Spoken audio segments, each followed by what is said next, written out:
कमर क्या ली सर? ठीक, अल्लाह का शुक्र सर। चंगा होते हैं जी सर। कमर, ये जो अच्छाई और बुराई है ना,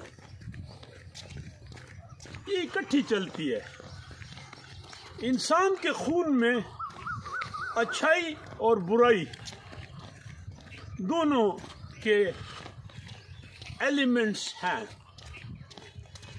और इसलिए वो कहते हैं एक अच्छाई का फरिश्ता होता है, एक बुराई का। मैं आपको आज एक बात बताऊं, ये मैंने कभी ये बात की नहीं, एक दफ़ा बाबे से की थी, और मेरे बाप ने कान पकड़े और कहा सुभान अल्लाह। मेरा बाप अभी दरवेश आदमी था। मेरी कमर 2 दफ़ा जेब कटी है। एक दफ़ा 83 में मैं लेक्चर था रेड एरिया में, जो एरिया लोग अच्छा नहीं समझते क्या, जैसे ये जो होता है।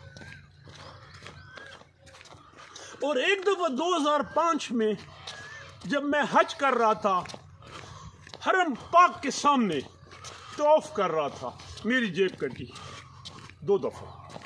अल्लाह आगे बच्चा है। तो मैं इस नतीजे पे पहुंचा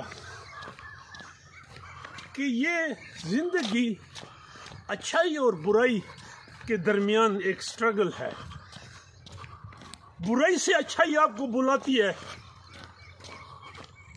अच्छाई से बुराई आपको खींचती है। नफ्स है, वो एक पश्तो का शायर है, कहते हैं मैं आदम की औलाद हूँ लेकिन सिजदों के काबिल तो नहीं हूँ मैं। तो ये आज मैं आपको, मुझे वाक करते बात याद आ गई। और वो इकबाल का शेर है ना, कुछ जो समझा मेरे शिकवे को रिजवान समझा, मुझे जन्नत से निकाला हुआ इंसान समझा। सुभान अल्लाह।